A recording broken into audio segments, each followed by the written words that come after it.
It is great to be in Arizona. Thank you, thank you, thank you.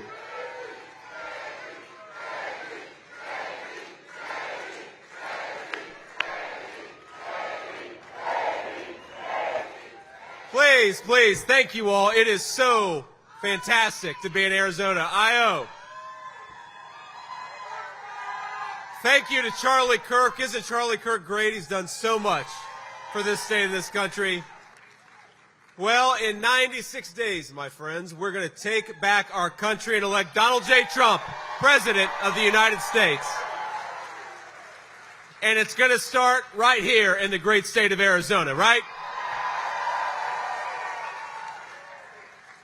Now, we have to remember, just over a month ago, President Trump wiped the floor with Joe Biden on the debate stage, exposing a massive cover-up of the president's mental incapacity, and he saved America from 4 more years of the disaster that is Joe Biden. Now, during that same time, remember this was just a month ago, President Trump accepted our party's nomination with overwhelming support. He held the most successful convention in history. He even took a bullet for the country he loves, but he didn't miss a single day of work. Now, President Trump did all of that in 1 month. Just imagine what he can do with 4 more years.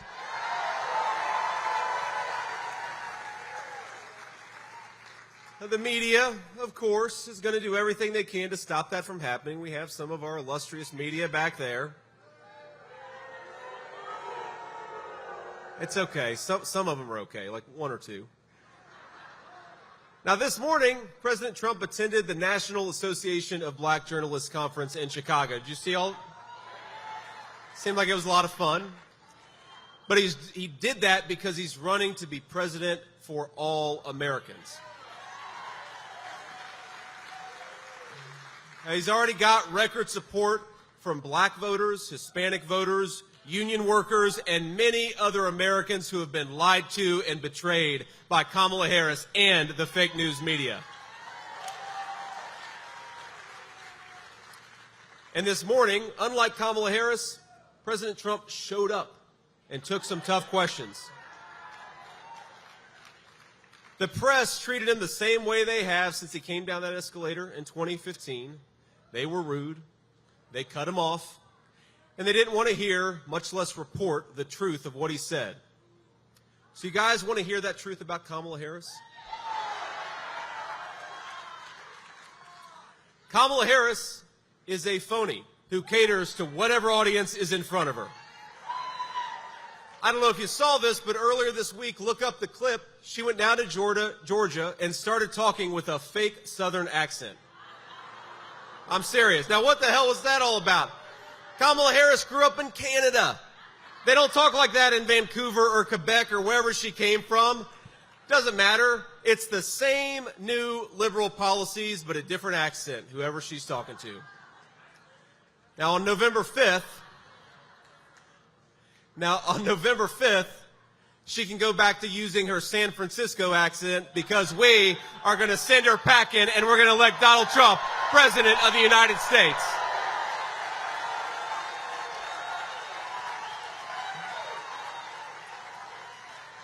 Now, it's funny what Kamala Harris does, but what she has done to this country is not a laughing matter.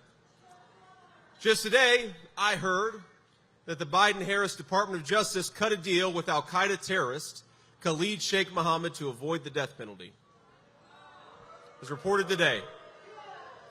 Now, as someone who enlisted in the Marines to serve after 9/11, that is ridiculous, but it's not surprising. Now, just think about the point that we've gotten to. Joe Biden and Kamala Harris have weaponized the Department of Justice to go after their political opponents, but they're cutting a sweetheart deal with 9/11 terrorists. We need a president who kills terrorists, not negotiates with them.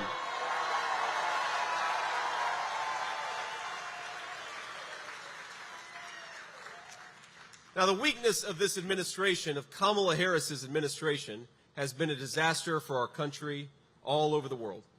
Now, there are so many examples we could talk about, but recent news comes out of Venezuela that they cut a deal with a dictator in Venezuela, and they offered in exchange that that dictator would have free and fair elections. And shocker, the Kamala Harris administration doesn't know anything about free and fair elections.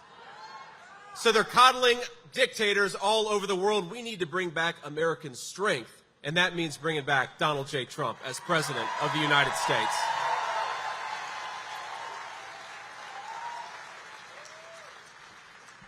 Now, after covering up for Joe Biden's incompetence for 3.5 years, this is a scandal from both the Democrats and the media. Now they're gaslighting us about Kamala Harris's radical record. The media likes to portray her all of a sudden.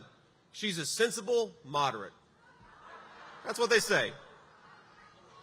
Now, the same media that told us for 3.5 years Joe Biden, who couldn't finish a sentence, was Albert Einstein, now they tell us Kamala Harris is Abraham Lincoln. But anyone who is too blind to see Biden's incompetence, or more likely, too dishonest to admit it, is not fit to serve as our commander-in-chief.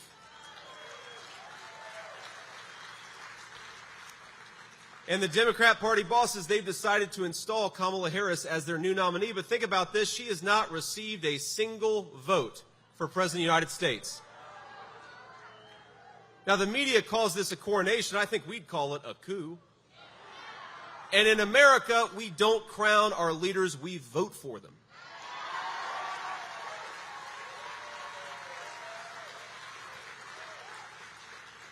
Now, I'm going to the border tomorrow, and her record of disaster is clear. 500,000 kids have been trafficked by the Mexican drug cartels because of her policies. Hundreds of thousands of our citizens are dead from fentanyl overdoses because of her policies. Hardworking Americans cannot afford groceries because of her policies. Now, the media wants to call her a moderate, but here's a fact check for the fake news. Kamala Harris was the most liberal senator in the entire United States Senate. She is a dangerous San Francisco liberal, and thanks to the people in this room, she is never going to be the President of the United States of America.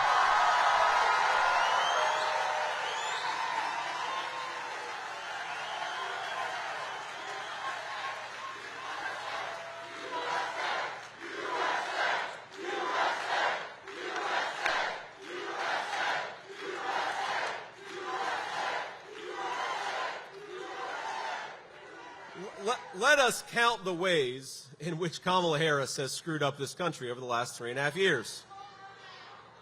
Now, they'll all lie to you about it, the media, but she was appointed the border czar and then unleashed the worst border crisis in the history of this country. On her watch, more than 10 million illegal aliens have invaded our country. And it wasn't by accident, it was by design. They said when they took office that they were going to do exactly what they did. They said they wanted to decriminalize illegal immigration and tear down immigrations and customs enforcement, open up the floodgates and give illegal aliens free health care, and she wanted you, the American citizens, to pay the bill. That's what she said, and then on her very first office, they went to work, but not for you, for them. They suspended deportations. They stopped building President Trump's wall. They reinstated catch and release, and that's how every state became a border state, because they just released these people into our country. Then they fly them first class, give them first-class hotel accommodations. You guys are paying for that, too. Then they proposed amnesty for illegal aliens. They might as well have sent hand-drawn invitations to millions of illegal immigrants all over the world, including, by the way, violent criminals and terrorists. The media lies to you about that, but don't let them. Now, the chief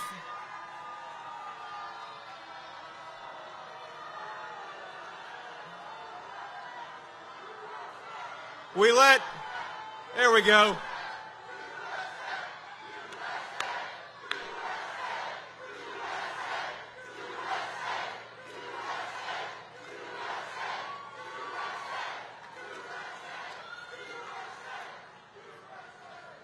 We let one crazy person in out of a crowd of 1,000. That's not too bad, right?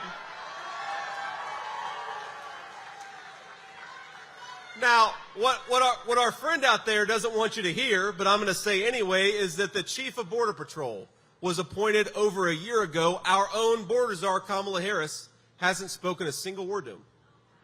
How does that make sense? Now, I served in the United States Marine Corps, ladies and gentlemen. My brothers and I, you know what we have? You know what we call that? We call that a dereliction of duty. And now she has the nerve to question the loyalty of me and Donald Trump. Did you see that? Well, here's a message to Kamala Harris. Here's what Donald Trump and I believe about loyalty to this country. Loyalty to this country is closing the border, not opening it up. Loyalty is safeguarding Medicare for American citizens, not bankrupting it by giving it to illegal aliens. Loyalty is protecting Laken Riley, not inviting the illegal immigrant who killed her and took her life.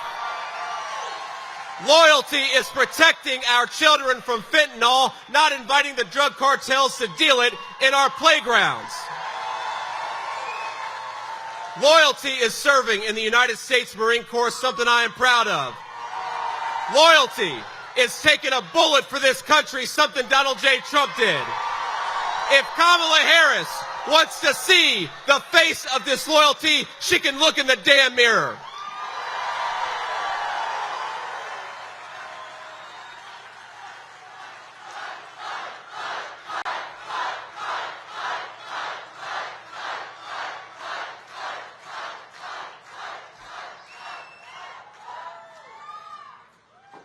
This is a great crowd. Well, Kamala Harris, let's keep on going, handed out 3 million work permits to illegal aliens who lied and claimed asylum in this country. That turns a blind eye to fraudsters who are destroying American jobs, union and non-union alike, and undercutting the wages of American workers.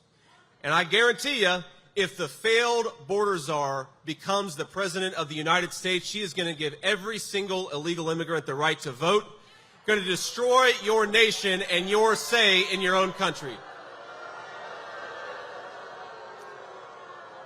And I've got a different message, my friends. If you are in this country, start packing your bags, because Donald Trump is coming back and he's going to send you home.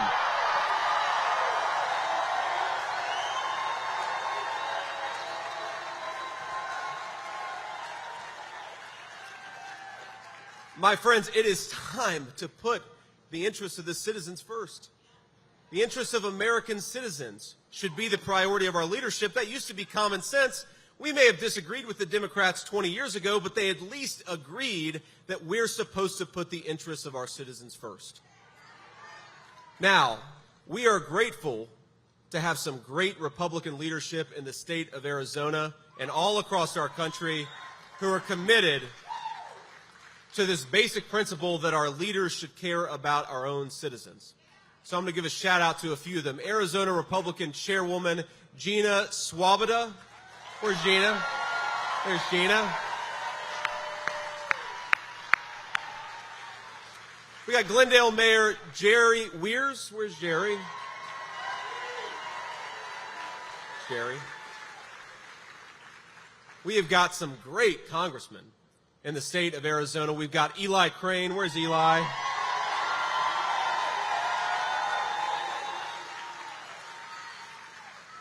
Andy Biggs. I saw Andy earlier. Where's Andy?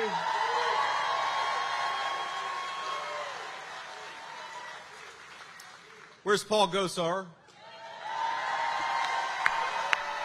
Love Paul Gosar. We've got a great congresswoman in this district, I believe, Debbie Lesko. There's Debbie. She's not from Arizona, but she is a superstar. Congresswoman Anna Paulina Luna. We heard from her earlier. There she is. We've got Arizona State Senate President Warren Peterson. There's Warren. Warren. We've got State Senator Janae Shamp. Where's Janae? Janae.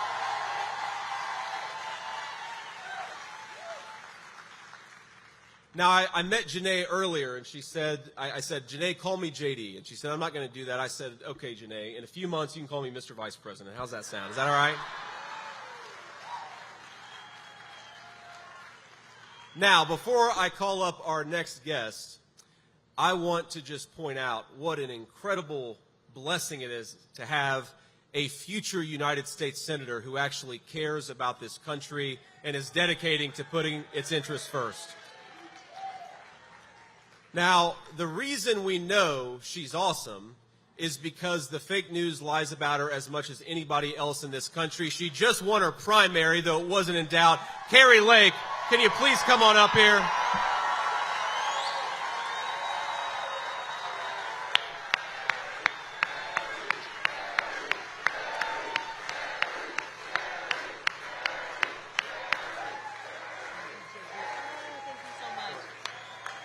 Oh my goodness. Thank you for that introduction. I love you too. Guys, I'm so excited. I got goosebumps because I realized what's about to happen in our country. We're about to get America back.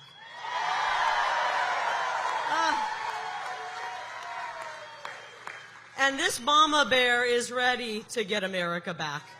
I don't know about you guys. I got to tell you a quick story about Senator Vance. When I was thinking about running, I decided I wanted to go and talk to some people who were in the Senate. And did you know you were the first senator I talked to? Remember that day in your office? He invited me into his office, and he said, Kari, you're going to hate the swamp. But because I know you're going to hate the swamp, we need you in the swamp. We need people who don't love Washington, D.C. to go to Washington, D.C.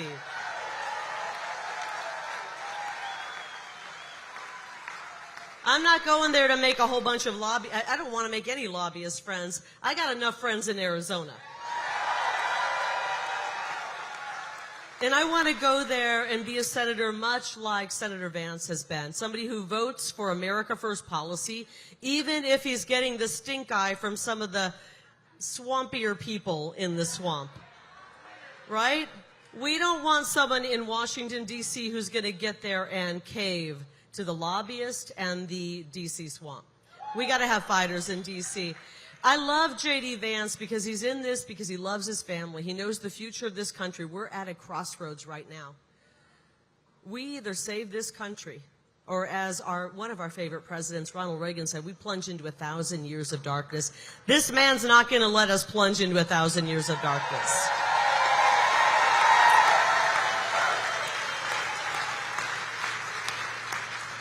I told all of you when I spoke earlier, we have 3.5 months to fight what 3.5 years of Biden and Kamala have done to this country. And I think you can see the enthusiasm. I think we're going to win this one, don't you? Yeah. Let's do everything in our power to get President Trump and JD Vance as president and vice president and Kari Lake as U.S. Senator. Let's go, Arizona! Let's go, Arizona! Trump, Vance, Trump, Vance, Trump, Vance, Trump, Vance, Trump, Vance, Trump, Vance, Trump, Vance, Trump. Wow.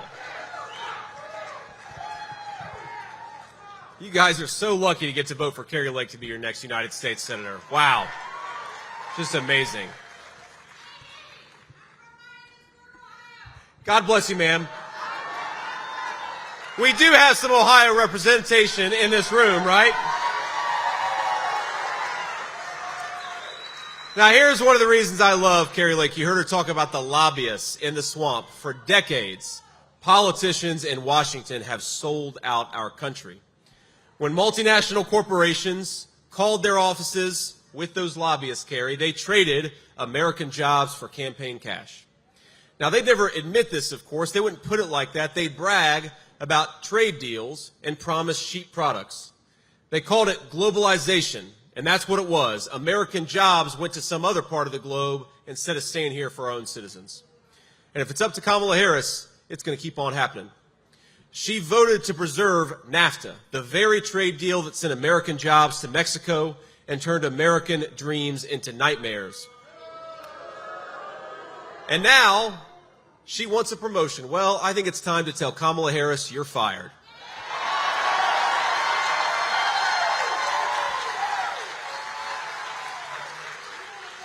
I want the American dream as a goal for our children, and you never hear politicians talk about the American dream anymore. 4 years ago, you did. And 4 years from now, we're going to make more and more of those American dreams a reality. We are going to bring it back, bring the American dream back, build upon it, and fight for it.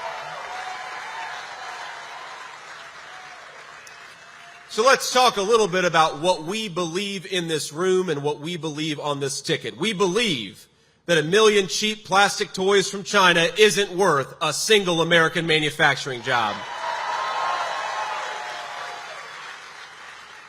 We believe that we're going to rebuild American factories, rebuild the American dream, and stamp more and more products with Made in the USA.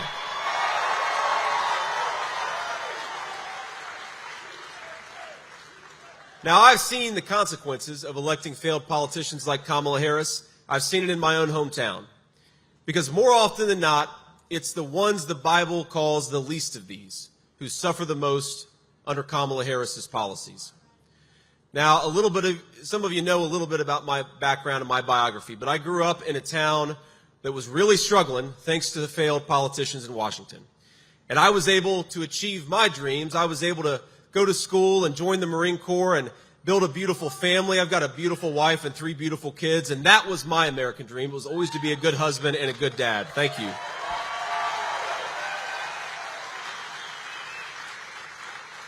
Now, people ask, why did it work out for you? And a little bit of it's luck. A little bit of it is that we live in the greatest country in the world where big dreams are still possible, whatever side of the tracks you grew up on. But a little of it, if I'm being honest, is because I had a tough old bird, my grandmother, I called her Mamaw, who stood by me every step of the way.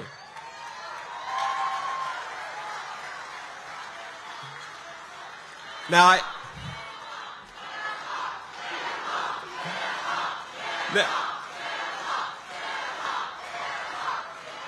I remember there's so many stories I could tell about Mamaw, but one of my favorites is when I enlisted in the United States Marine Corps. Mamaw was very proud of me, but it was 2003, a time of war. She was not exactly excited about her youngest grandchild going to serve in the Marines.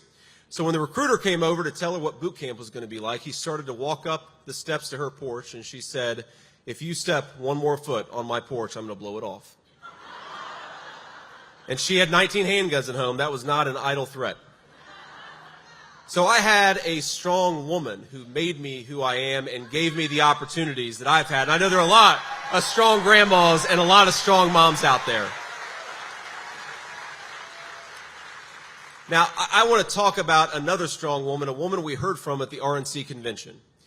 Sarah Workman inspired all of us at the RNC with a story of faith and resilience. So we remember Sarah's story? Y'all watch that? It was amazing. She's a proud Arizonan and a great supporter of President Trump. And Sarah, if you would, I hope I'm not embarrassing you, I'd love if you come and said a few words. Let's give Sarah a round of applause.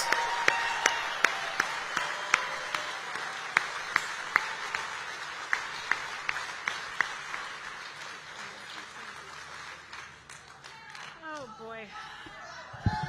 Thank you, JD. Oh, wow. God is a trip, and that is my LA lingo for you. Okay.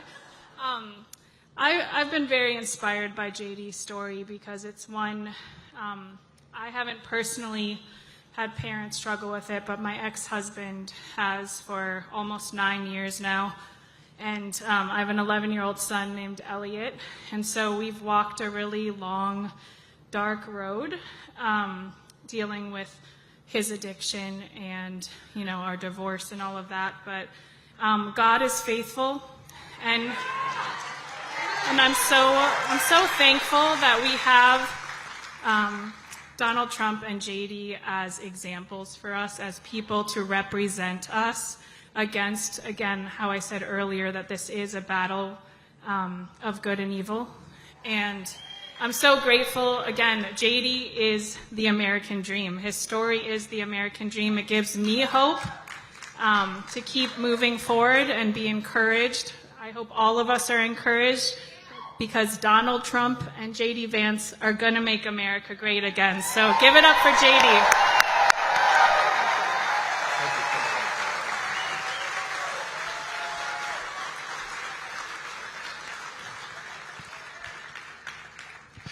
Wow. So I had to follow Kari Lake, and now I've got to follow Sarah. That is a tough act, isn't it?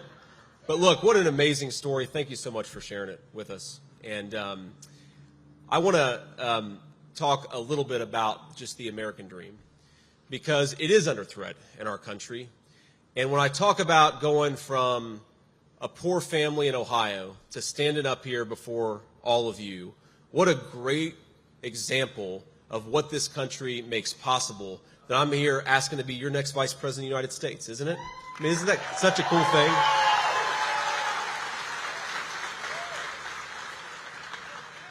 But I hate to say this, because Kamala Harris is such a disaster that the dreams we have for our country and for our families, they are on the ballot in November. And this is why we have got to reelect Donald J. Trump, President of the United States. We've got to do everything that we can to get President Trump over that finish line. The contrast could not be more clear. Kamala Harris's vision is for closed factories and open borders. It's a government so big it can tell you what to do, but bank accounts that are getting smaller and smaller and smaller. Now, Donald Trump delivered. Not just talked about it. This isn't just his vision. It's what he actually did. He delivered rising wages and a strong border. What an amazing track record to run on.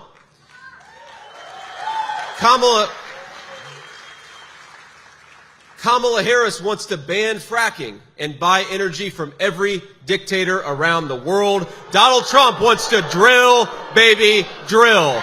Get American energy from American workers and American land. Kamala Harris wants to raise your taxes and make it easier to ship jobs to China and to Mexico. Donald Trump wants to lower the taxes for hardworking Americans and reward the companies that hire American and build American.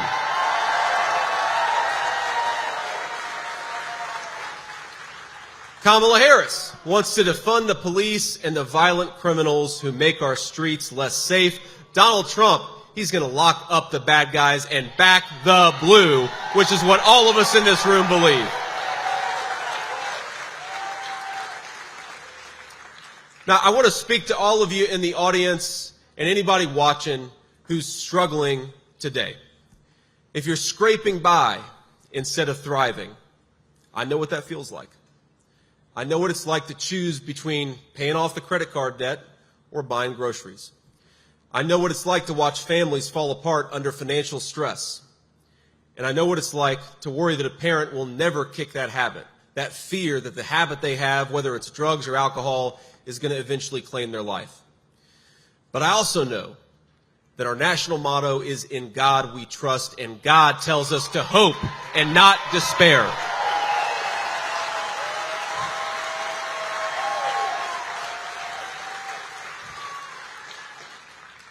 And while the media loves to lie about this movement and this party, this movement of ours is about a very simple idea, that we love this country enough to fight for a better future for our kids and our grandkids. That's it. It's simple. And we all know in this room that the best way to give our people hope for the future, the best way to preserve that American dream, the best way to give our kids that better life is to re-elect Donald J. Trump, President of the United States.